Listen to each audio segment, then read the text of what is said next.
you're the one guest who I've met the most times in person. You're the one guest who doesn't want their face to be shown. So it's you should be very honored. Oh, thank you.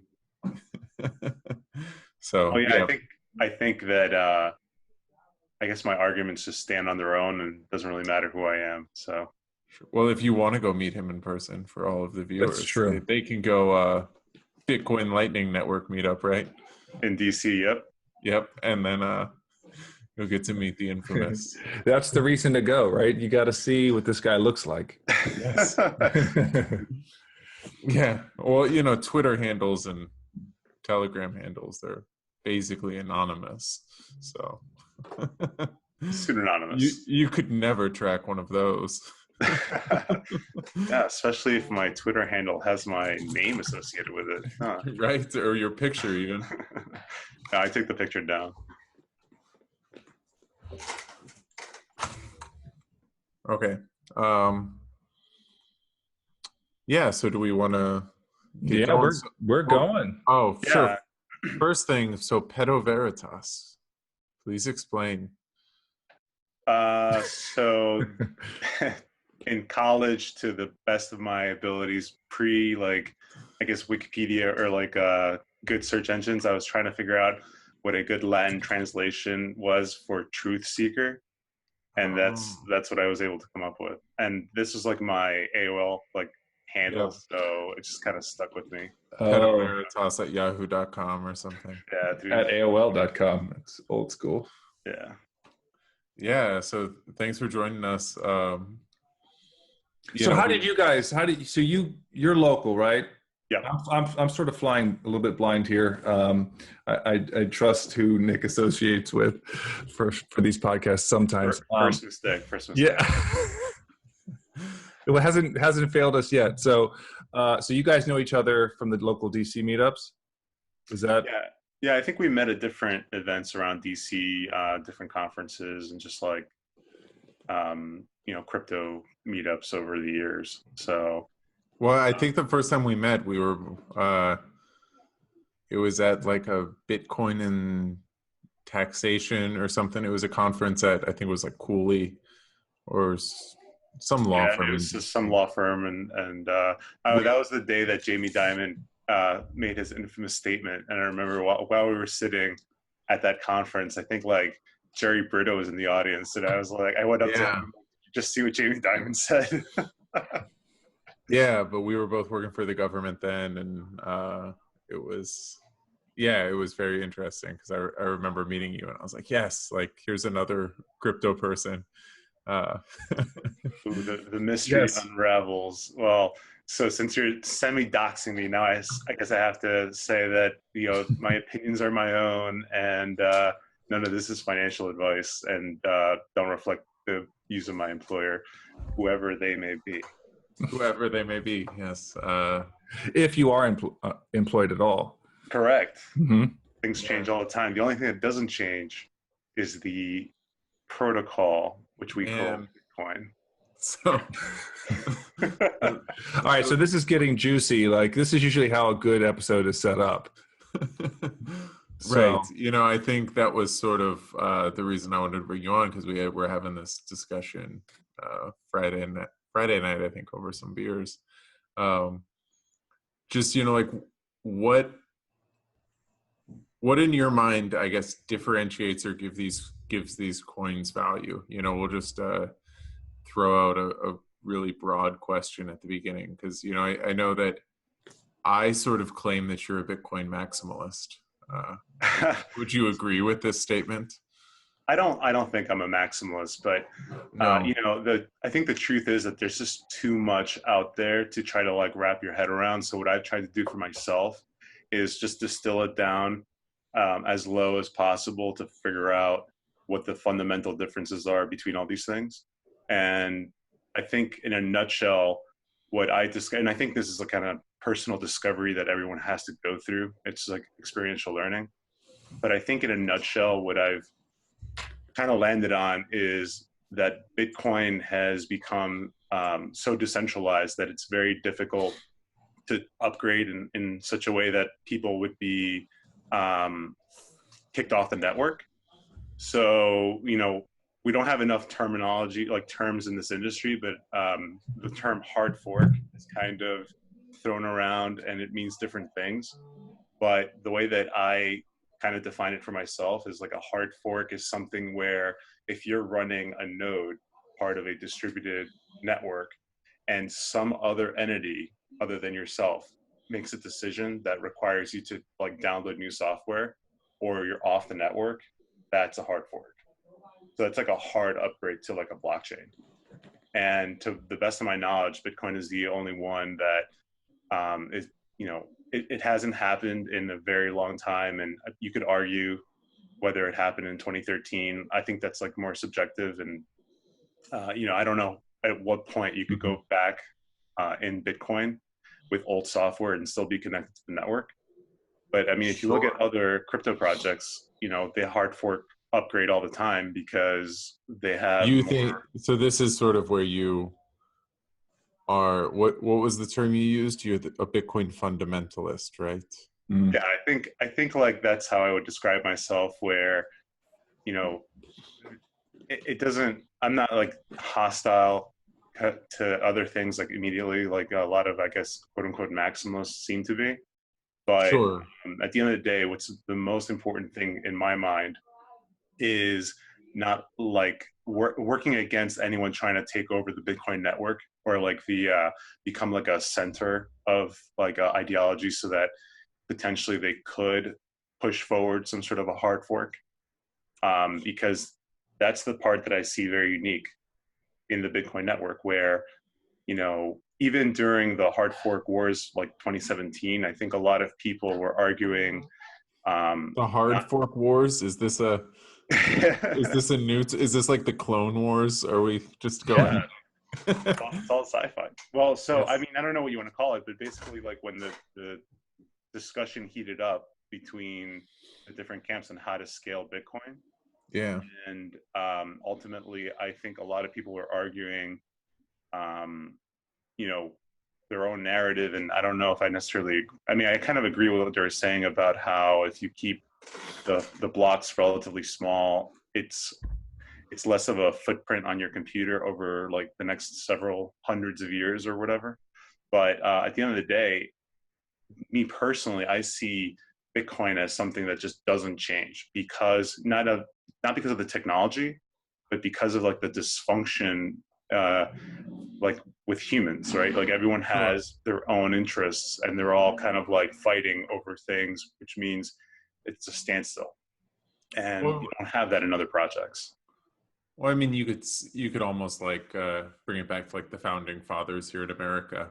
They made like, I feel like they almost tried to make a system that was really hard to upgrade with the Constitution in some of those aspects. Like just it was so dysfunctional, it would be hard to change. Right, and and that might preserve things if it's a very slow change, and we do have change in Bitcoin with like things that don't change the rules like right away. I mean, maybe over time they do become kind of set and you can't go backwards, but it takes such a long time for that to happen because there is no like us or they. It's just like a group of people, and not everybody agrees, and that's what kind of keeps the rules. And I was trying to look into this before this meeting so I have more kind of more like firepower.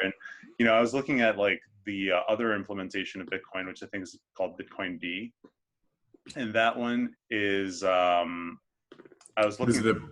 Is this the Bitcoin Cash version, or this is just another implementation that connects to the Bitcoin network. So it's like Bitcoin Core is the main one, and then Bitcoin D is more of like for, I guess, maybe things that run in the background. I don't think it has like a nice GUI. There used to be more competing clients, right? Yeah, I think there still are, and I guess there's really nothing stopping anyone from creating one that just syncs based on the rules. I mean, everything that's in Bitcoin Core that's beyond the protocol like rules is just kind of nice to have, but if you just need to connect to the network to broadcast a transaction, I don't think you need to necessarily use that client. Yeah, Ethereum's the same way. There's several different implementations of Ethereum.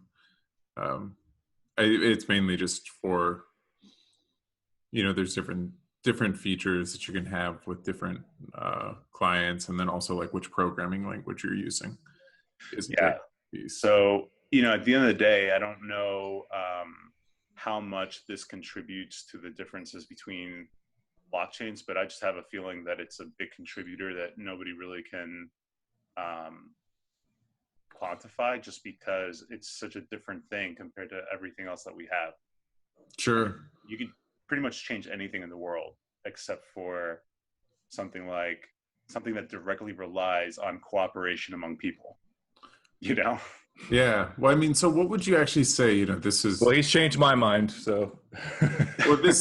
Now, Nick, you got to change my mind back. Yeah. No, I mean, it sort of leads me back. Like, I would say, like, it's true that Bitcoin hasn't really changed or upgraded, but, in my mind, what has more changed would be kind of the idea of what Bitcoin is.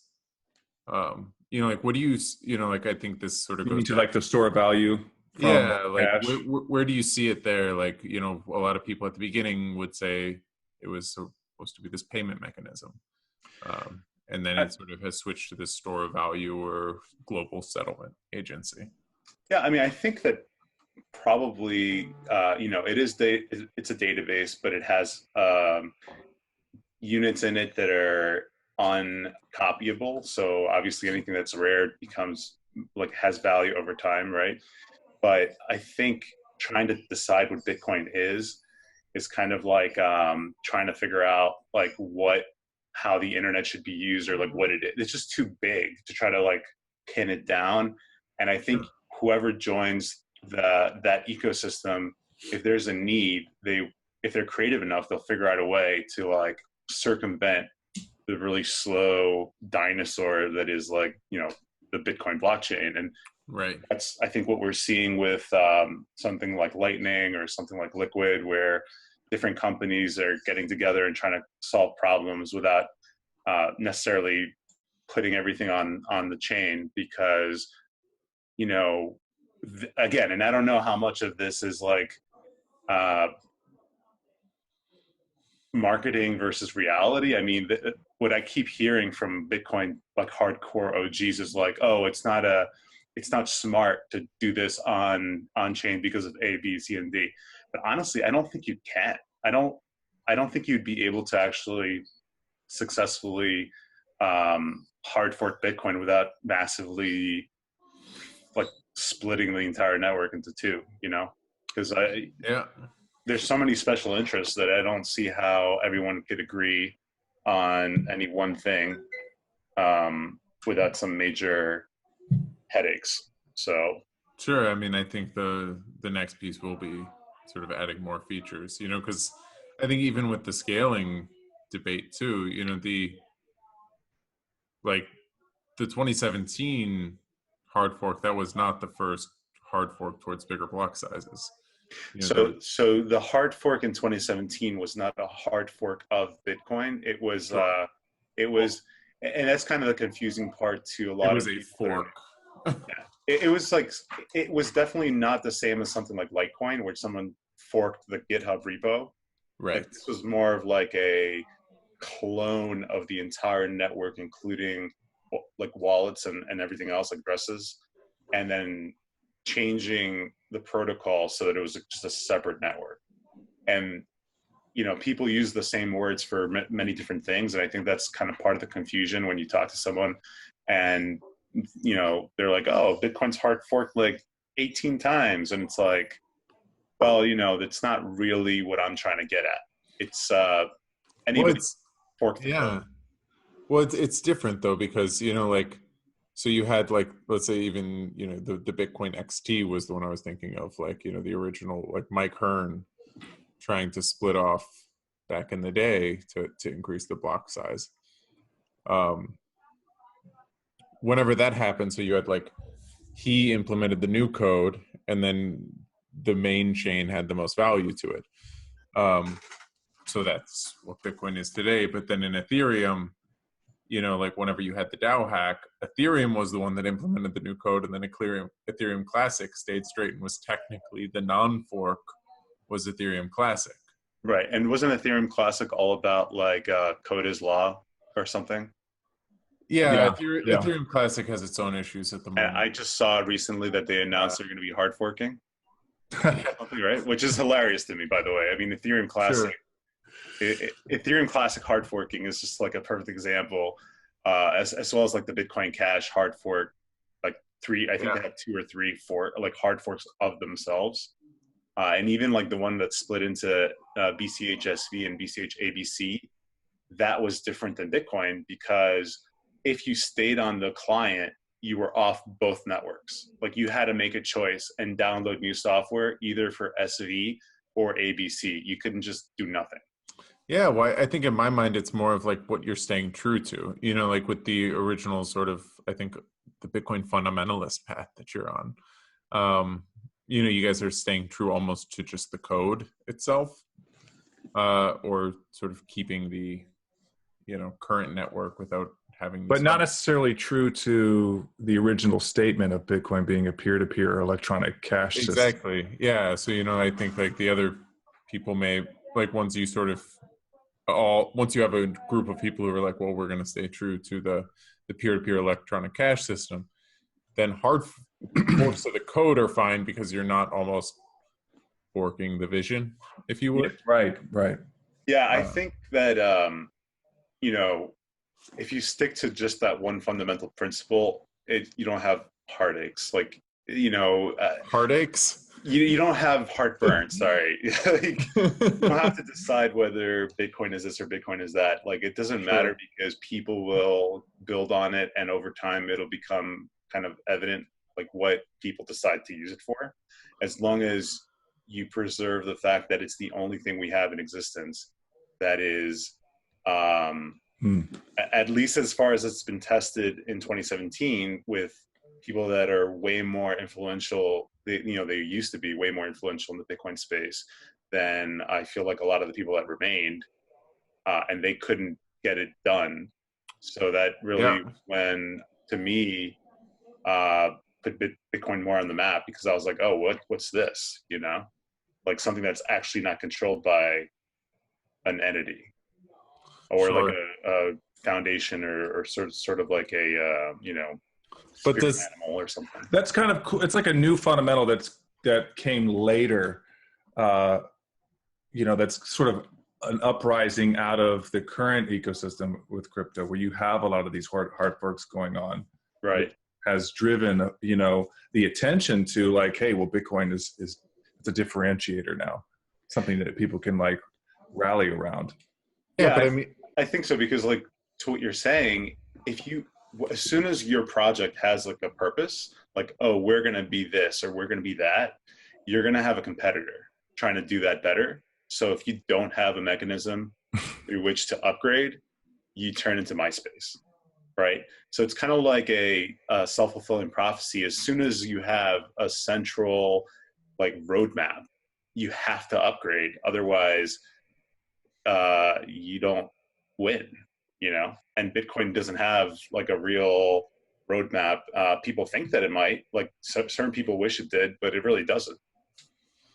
Especially now with like things like Lightning, you see a lot more people running full nodes that weren't before. So I think like new concepts to how to fix Bitcoin's problems are only going to help decentralize it even more. Because now you have other people participating that really couldn't care less about what other Bitcoiners are trying to do or discussing. They're just running a node because they need it for their business, and they're not connected to like the Telegram group, so they have no idea who wants to change what and when. So they're just going to keep running the network and, you know, go on their way. But I think this that's the killer feature.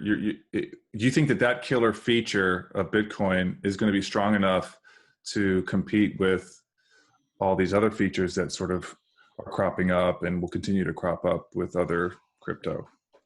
I think so. I mean, if you look at what companies are doing now, like Microsoft, right? They're building this this distributed ID platform, Ion, and they're using Bitcoin as the kind of like the system of record, where there's a distributed network that pushes around these credentials that you go and create yourself, that you can then use to like log into different apps or services. But they're using Bitcoin to timestamp, I guess, like the credentialing, so that the application that receives the credential from this distributed network doesn't check the validity of that credential against that network. It just queries the Bitcoin blockchain, right? Because I guess Crazy. that's known that it's probably not going to change, versus like, because it's a distributed network. So, you know, who from that project is going to keep up with whatever changes are happening in the layers below, you know?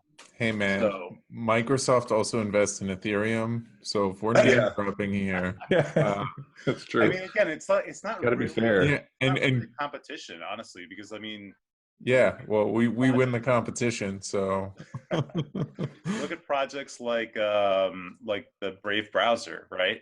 yeah, Brave's awesome. Gav decided that, you know, Brave is awesome, so they forked Brave, called it the Center, stripped out that, and added Bitcoin, right? Yeah. So, you know, and that's why I think like whatever people are building in the space, if it's truly like a great decentralized kind of effort that doesn't need actual like blockchain, someone's going to fork it and throw Bitcoin in there instead. Sure. Well, I mean, so this is the one thing I like to, so, you know, like right now, are we at the point where we need decentralization? So like if there's no use case, you know, like, so like who's we though? Because well, I mean, no, like who's actually using Bitcoin or Ethereum? The royal we. Or like, so know, I like, think the I know royal some, we is like us in America are like a privileged we. yes, You know what I very mean? much so. So A French we. yeah, I think like you know, probably the areas that will use Bitcoin the most are those that are either lacking in kind of access or Frontier markets, as they're called. yeah, that's a good term for it. So like, I don't know if you saw that there's a new project by the people at Gotena. They're building like a mesh network powered by like lightning payments to kind of incentivize people routing packets, and they want to do like a decentralized communications network. Okay. So they're building a protocol that will be very similar to the lightning network, except rather than just using that topography or whatever to transmit payments, those payments will be replaced by messages, and you still have to pay for the routing in Bitcoin, but it's they're trying to build it so that it's like a tensor resistant communications network.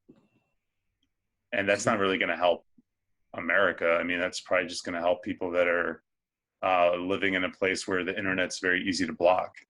No, but that's what I mean. Like, all I meant was like, so, you know, like people like to sort of compete with their networks on kind of the decentralization front at the moment.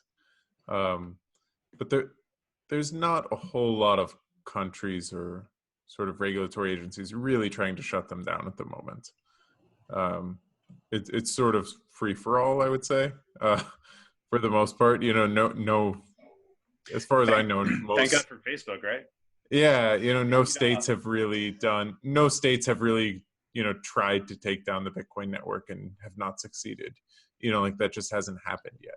So like, are we at the point where we should still basically just be trying to upgrade as fast as we can to get the best possible systems? That way, you know, whenever they do, then we can sort of be ready. You know, like I'm always curious as far as like, you know, because if there's no actual use case, you know, like with Bitcoin, I'm still like, if it's just this like weird store of value thing. I mean, there's a lot of people that are very much, that's the one thing that matters to them, because, you know, they believe in having a hard money option, right? And from that point of view, I think you're calling Bitcoin hard money. This is yeah, because it's unchangeable. So if you sure. can't, no possibility to change the inflation rate or change like yeah, that's where it gets its value. Right. So if you know for a fact that because of humans' inability to coordinate, I mean, we're not drones, right? Maybe once there's like a Borg invasion and there's a hive mind, then Bitcoin will go away. But Sure. while there's people that are like taking care of their own interests, and it just doesn't allow for Bitcoin to upgrade, that that's going to be, the inflation rate is exactly what it's going to be. And there's nothing else on the world in the world that has those sort of properties. And if you're looking for kind of like that aspect of it, a lot of people think that's like the biggest contributor Bitcoin is going to be providing to society. Well, I come from like the old school libertarian background where, hard money is gold and silver. Yeah, but you can't really do much with gold. So there's a few things with gold, right? So First of all, please, if the value of gold goes up, the inflation rate goes up because people dedicate more resources to mining more gold. Okay, sure. So it's not necessarily like a known inflation rate, and there's always a possibility that a gold asteroid might land on the planet. You never know, right? Like drawing the example to the extreme, who knows? Like how much gold there is in the universe. There's a lot more than on Earth. And you can't really attach gold to like an email and send it unless you use a third party that's custodying the physical asset. So there is a limited, so like for instance, if you wanted to use gold to help decentralize information network, like a communications network, like you can't. You'd have to rely on a third party to like securitize it. Well, definitely. But I mean, the first one, like the inflation rate, that's having a deflationary asset. It's almost like anti-academic as far as everything we know about creating a robust monetary supply. So I don't know that I necessarily agree with not having a quote unquote modern monetary system like we have right now, where it's really keeping, I mean, I don't know that ours works pretty well, but I don't disagree with the concept of if there's a run on the banks and we need to make more money temporarily and it's not the government doing, that might be more stable to the economy versus like a gold standard, right? I don't know. But what I do know is that if we did have a gold standard, that gold standard goes out the window as soon as there's a crisis. So like every few generations, you just completely screw over old people because you take their gold, and then you go back to like a non-gold standard system, right? So can we explain like on five for those of us not econ majors? So like, I mean, again, I'm not really like an economist, so I've looked at this very like high level, but something like the Roman Empire, right? They consistently debased their currency by adding in less gold to the coins over time, right? So if you were holding that currency, it was getting debased. When we were on the gold standard, we just abruptly went off of it. Mm-hmm. I think it was like in the 70s or whatever. I don't know how many times throughout human history we've had examples of like debasement or just getting off of like some sort of a gold standard. But I completely agree. But that, I think it comes down to like, what is the goal of your currency? Because like if you have an honest gold standard, like the deflationary piece, what happens is your price level goes down over time. So, like your house will actually, like houses go down in value over time. Right. And that's why prices go down. I'm not necessarily arguing to replace like fiat with Bitcoin because of the reasons you're describing, right? Like if you have and they're consistently getting more expensive, that's not good either. Inflation's not great for like modern economies. And that's why Bitcoin's amazing, because as long as you're living in a free country that lets you go in and out, like, and doesn't have roadblocks or like, capital controls, then people can decide when and where they want to like enter the gold standard, because they just divert assets to Bitcoin, maybe for retirement or something like that. And they take out debt in like fiat. So they have best of both worlds. And you can't get rid of Bitcoin like you can get rid of a gold standard. So it's really up to the individual to educate themselves. Well, that's not fair. I mean, you're right. You can't get rid of Bitcoin like you can't get rid of a gold standard. But, you know, like technically, like whenever people got rid of the gold standard, that was like, you know, it was a reaction. It was the people crying out for help from authorities and like what's yeah. I mean, if they can't print more money, they have to get rid of the gold standard before they can basically inflate their way out of the problem, right? Right. So I mean, politicians are gonna react to whatever people are like asking. And this is actually a good segue into. So this is like my problem that I see with more adoption of Bitcoin is like how, you know, like right now the Bitcoin community is really small, and basically you guys have like kicked out every person who wants to try and upgrade the network. They all go start their own coins. You know, like if you ever do get that mass adoption, so let's say, you know, 90% of America is using Bitcoin, then at that point, doesn't it become more corruptible?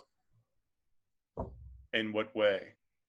I mean, because the more people that are using Bitcoin, the harder it is for, okay, so think about it in terms of the internet, right? We're all on IPv4. If you decide to change TCP/IP to some other protocol, you're just not on the internet anymore. So even if you're like the most powerful corporation in the world running IPv6 and trying to keep it compatible with IPv4, like you're spending a lot of resources doing that because you're not technically on the internet. You're on your network, right? Yeah, but I mean, like what happens if, you know, like I know like there's just massive inefficiencies in the crypto market at the moment, which is almost why I think we've seen a lot of hard forks, because it's basically like printing yourself money. Mm-hmm. You know, like when Bitcoin Cash forked, like Bitcoin didn't even go down in value. So you basically just printed yourself a whole bunch of money. Like, I mean, that happens all the time in the stock market when a company goes public, right? Like, well, yeah, well, it's just super inefficient assets, you know, but like whenever you actually have a very utilized currency, you don't have an inefficient asset. So like you can't do that. So like then what I think you would see is, you know, like let's say Goldman Sachs, because like let's say if Bitcoin is the main asset of the world, it's probably not going to be because everyone's holding their own private keys. You know, people just don't do that. It's going to be Goldman Sachs, JP Morgan, and yeah, but the network is not secured by who's holding the private key. The network is secured by who's running a node. No, but if it's an efficiently priced asset, then if they all try and fork off and they say, we're going to start Bitcoin Cash this time and take 70% of the network value, now you got to think twice. Yeah, I mean, they could do that, but I mean, also you would probably need to have world governments coordinating that too, because if all of a sudden an American company decides that they're going to take like a global currency like Bitcoin or global asset like Bitcoin and create something new and call that Bitcoin, other countries might not agree with that, right? So I think that it's just the world is not at a place where you have enough like centralization to really take down like something like this. Once it becomes even further decentralized, right? Like, I mean, Bitcoin is still small, but within the realm of the world that we all live in the crypto world or whatever, it's pretty well decentralized. And then hopefully someday you'll start to see bigger players participating and running their own nodes and building on top of the network and all that stuff. Yeah, I mean, the way that I see it, like, I almost view all other cryptos as forks of Bitcoin. You know, like more or less, they all could have tried to implement it on the Bitcoin blockchain, but they all just sort of forked off and did their own thing, the new technology. So, like, if you look at what is 40% of all crypto market value, like, came from Bitcoin at some point. Yeah. I mean, it came from Bitcoin, but it's a lot of the people working on these projects that are probably giving value to their crypto, because if it wasn't for them, like, it wouldn't really be worth it, right? I mean, BitConnect, for instance, right? They're gone. You know, that's probably that example, but something like they worked hard, man. Something that's like probably so. Like, I think that there's definitely going to be securitization using like crypto stuff, like security tokens or whatever. But how do you feel about security tokens? But hold on. But I'm not going to discount that the fact there's probably some other asset that is like hidden in all of this, which maybe is like I don't know if it's a utility token or whatever. It's not necessarily like an equity, but it is like something that derives its value from the project. And I think it used to be like a utility token, but I don't even know what it is anymore because I've just kind of stopped paying attention to like the broader space, especially during the bear market. I've just like, kind of focused mainly on trying to understand Bitcoin, and that's like a big task because there's no good source of information anywhere. You have to really dig and understand it for yourself. Crypto Twitter is not the sole source of your information. Crypto Twitter is the sole source pretty much, but that's because you have to curate like who is saying what over time to figure out like who's saying correct things and who's not, you know. But there's really no other source that I've seen that has like kind of like a good, well-rounded explanation. Crypto Twitter is a good, well-rounded explanation. This is Bitcoin, like certain parts of Bitcoin Twitter are. Okay. But it's definitely like a chore to kind of decipher Totally. You know, the noise. Yeah. Well, I guess you kind of answered my question was going to be what else interests you in the space? Like what other coins or features of crypto, you know, catch your eye, or is it really you kind of answered it. You said, well, you just sort of peeled back and yeah, well, I peeled back from like specific cryptocurrency projects, but I haven't peeled back from things like mesh networking or like just kind of I keep my eyes on things that are potentially helping countries like Venezuela or countries that have limited internet connectivity. So like the different satellite projects are now, this company Gotena is working with a bunch of other companies to try to come up with like this mesh communications protocol. There's a company or there's a project out of Venezuela that is building basically like Internet of Things devices to try to help communications and Bitcoin transactions in Venezuela. I think it's like Locha or something like that. I don't know. They have like pretty cool tweets with like the hardware that they're building. There's a company in Japan that's building like an Internet of Things for Lightning Network, which apparently is like a fourth implementation of Lightning.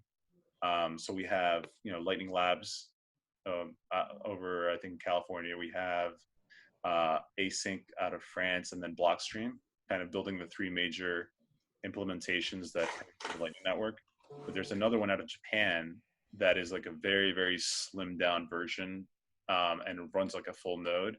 And I think those type of things are going to be used for like vending machines and like those type of applications. So that's kind of cool. So, for the most part, like I don't have like one thing. I do like focus on Bitcoin the most, but then I also keep my eyes and ears open for the general. Do you own any other crypto? I don't own any crypto. What are you talking about? Or maybe I do. I don't know. Oh. What's Bitcoin? All right.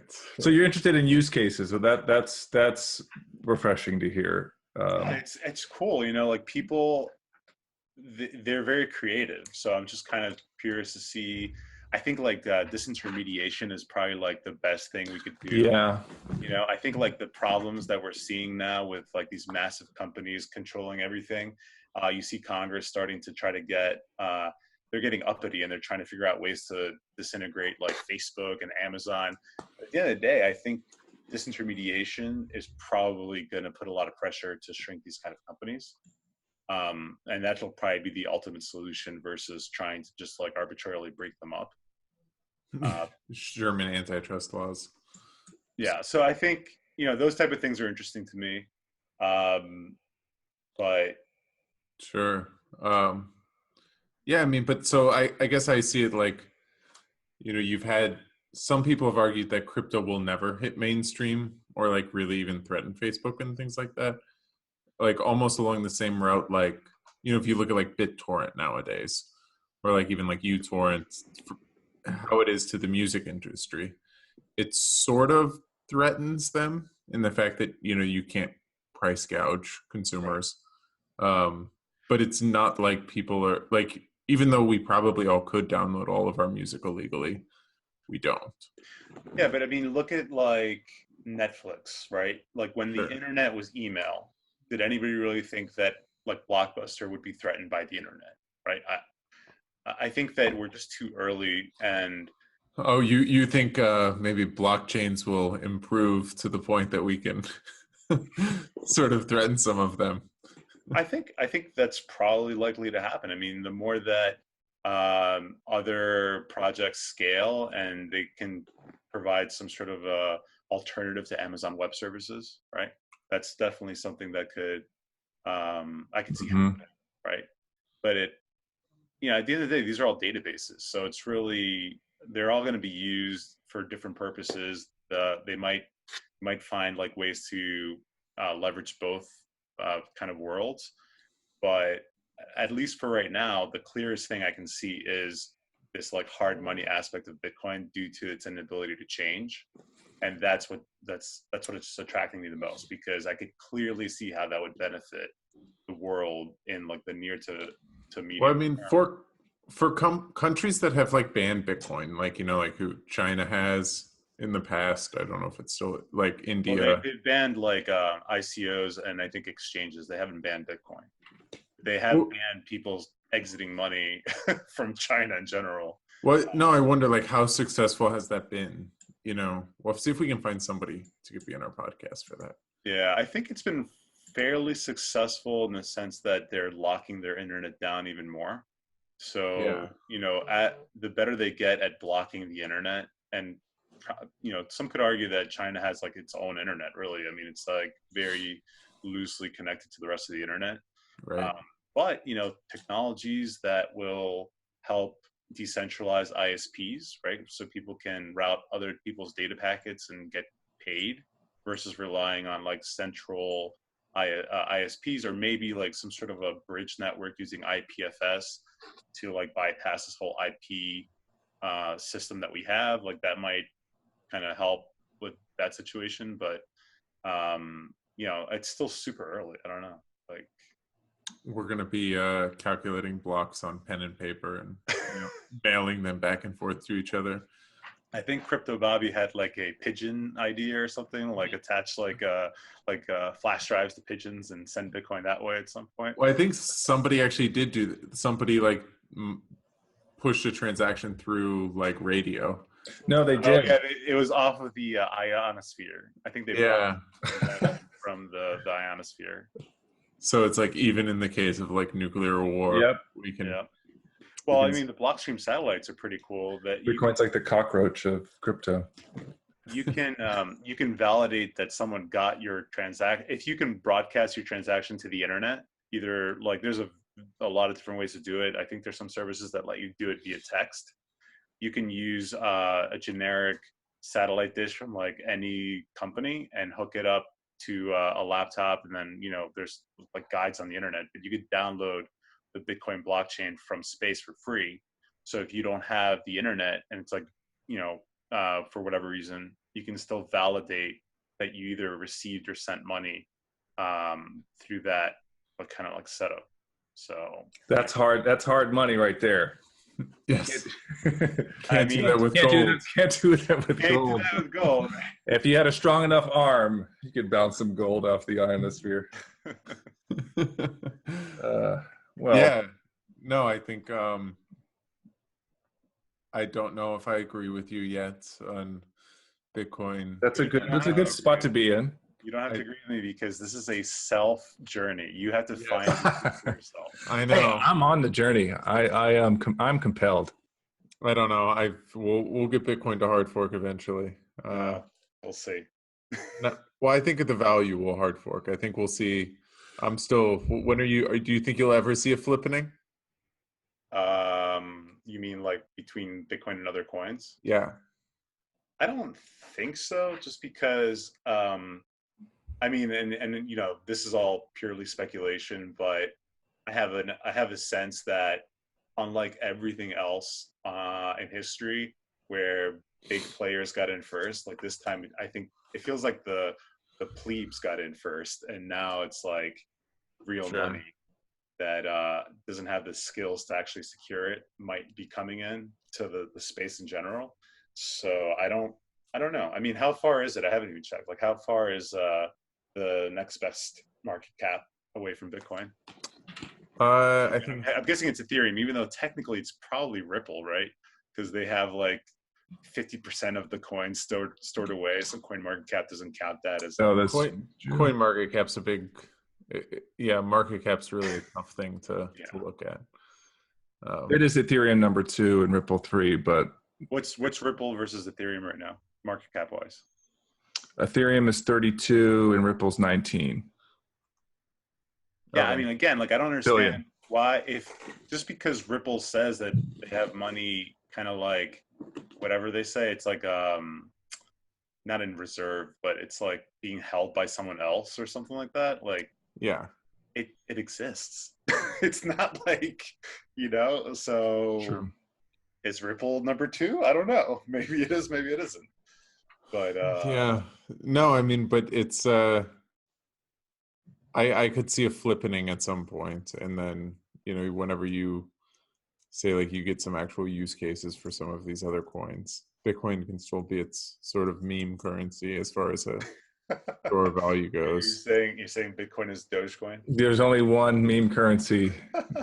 No, but I mean, as far as like Bitcoin, it's like to me, it is sort of this meme currency, just in the fact that like there's tens of thousands probably of other coins with exactly the same code, if not better. Yeah, but the code is not again, it's not a technology. No, I know the code isn't the technology. It's sort of this network, but that's like, it's the never change, hashtag never change. Like the anti-Obama. It's I will never upgrade my node regardless of what anybody in Bitcoin says, right? So right, I know, but that's what I mean. It's like, it's a meme. It's like this community idea. It's this network of loosely affiliated individuals that all sort of have this like, that are all constantly toxic to each other, which is great. Yes, it's this constant toxic environment that it bleeds into its code, and that's it doesn't bleed into the code. It bleeds into the fact that they're going to keep arguing, and because of it's like Congress, they just argue and nothing ever happens, right? Yeah, that's Congress's real problem, is that they're just way too efficient. we need to somehow implement the same Bitcoin constitution where just you write it once and it doesn't change forever. But I'm sure there's probably people out there that believe that. I think only time will tell. Like I'm not that concerned about it. All I know is I'm not concerned about what's going to happen necessarily with the price, because eventually people will have to price in like a difference between two things. And if one thing doesn't change and one thing does, to me, you would have to price in the thing that doesn't change higher. So I don't know what that price is. Unless it makes it unusable. Well, I mean, we'll see. I mean, because to me, layer 2 is like, I would rather use a slightly less, because like layer 2 completely changes the security model of something. Like I mean, so the thing is, for layer 2, like I don't think you need to have all the value on layer 2. I see layer 2 as like my spending money, right? Like if I had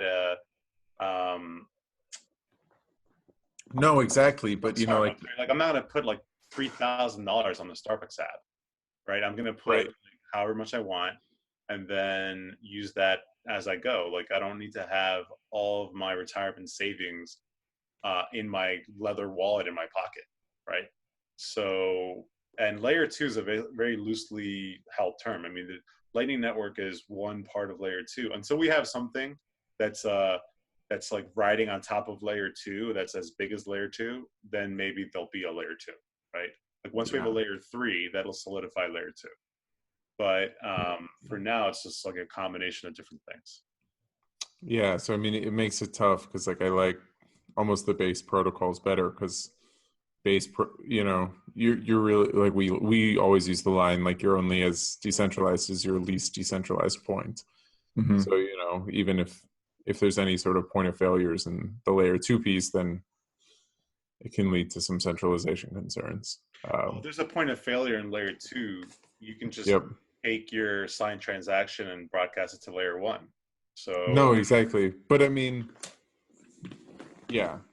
So if like layer 2 goes down, right? If the entire network goes down, it doesn't take down what's important, which is Bitcoin. Your value, right? Right? Like the truth ledger. So whatever else is riding on top of that, if that freezes, then, you know, like, sure, if the network freezes, then I guess nobody really can steal your money on layer 2, because you'd have to have someone try to close your channel, like, without broadcasting the right transaction, right?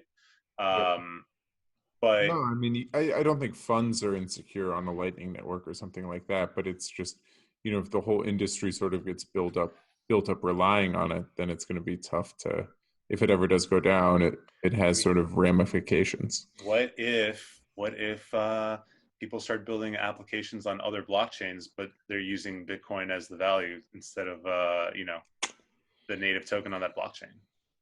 Yeah, well, native tokens have their uses.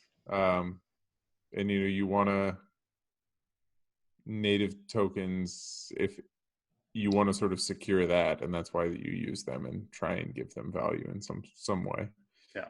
I mean, I don't know that, you know, I don't know that much about the current state of the decentralization, the decentralized apps right now. But yeah. I'm not going to rule it out as something that's not viable. I mean, there might be a use case for something that's truly decentralized. I don't know. Well, that's what we're trying to do, is Bitcoin derivatives on the Ethereum network. You know, just are we plugging things now? Is that the time of the show? Yep. Yeah, you can plug whatever you want. So I do I'm like a permanent guest host on a video podcast on YouTube, and we shoot on Sundays live, and it's just like us covering like what happened in the space for the past week, just like the news. This week in crypto. We were just talking about this. Oh yeah. Anyway. Yeah. So if you're interested in like hearing more from me, I guess you could subscribe to that show. It's Lightning Hood on YouTube. And I think the guy that runs it also puts the audio on the podcast platforms too. Cool. Or you can just find me on Twitter. Nice. We'll put a link in the comments or the description. Yeah, and then so Twitter, and if they're in DC, they have to come to the Lightning Network meetups, right? Yeah, I mean, we try to have them, you know, like at least once a month, and they're just happy hours. It's nothing. I'm not sure. like you know. You told me you were going to bring your node last time, and you didn't. My node. Yeah.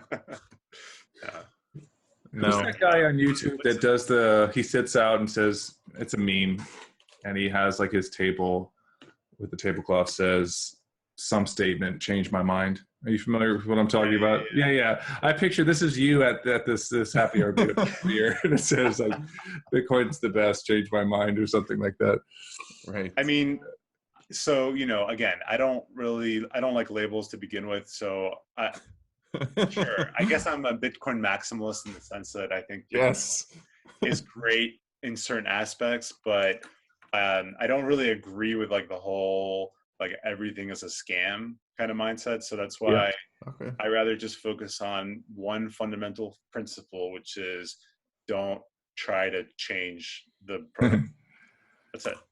There it is. He hates change, ladies and gentlemen. Well, I mean, you know, we have something special here that doesn't change. So let's try to like not attack it by promoting some sort of a change. All right. Amen. I think that's good. No, this was fun. So I think we're coming up on an hour. Yeah. So we can close it off. Any parting words of wisdom for our listeners? Do your own research. Okay. And by that, a classic. Yeah, but by that I mean more like really dig into this stuff to try to find these truths for yourself. Like if you think that there is some value to humanity by having something that doesn't change when everything else does, try to dig into it and don't rely on just like hearsay. Try to actually look at like hard facts, like who can like take old software and sync it right to the network without having to do too many changes, like how far back can you go, those type of things, right? And that's for Bitcoin, for whatever you're working on. So if you're not running, if you're like involved with some other cryptocurrency and you're not running a node, well, maybe try to run a node and see, how complicated is that? Like how secure is the network that you're actually like supporting? Definitely. So have you run a node? Do you run a node? What's Bitcoin? I don't know. No. He's pleading the fifth. That's all we get. So again, I'm kind of a recent convert, but I do have a plug and play, and okay. that is a node. So I guess yes. Too. Nice. No, I know I used to run an Ethereum node, and then it just got too much of a pain, so I stopped. So it was, yeah, that was the last episode for people who are watching, or 2 episodes ago. Jay Rush, you can go look at his podcast, all about trying to convince people to run Ethereum nodes.